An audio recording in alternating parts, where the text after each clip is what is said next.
Em xin chào tất cả mọi người nhé. Em xin giao lưu một cây găng nha, găng vàng nha, găng vàng lá to, tròn nha. Cây này có cái vánh là 49 nha, còn cao là 27.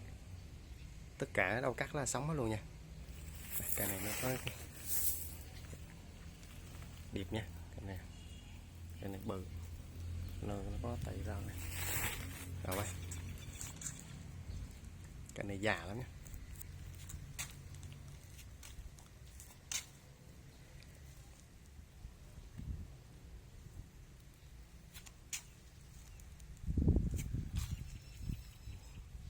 Từ từ ha.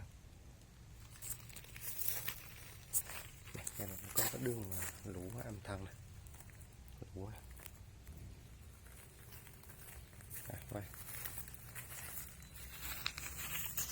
Rồi,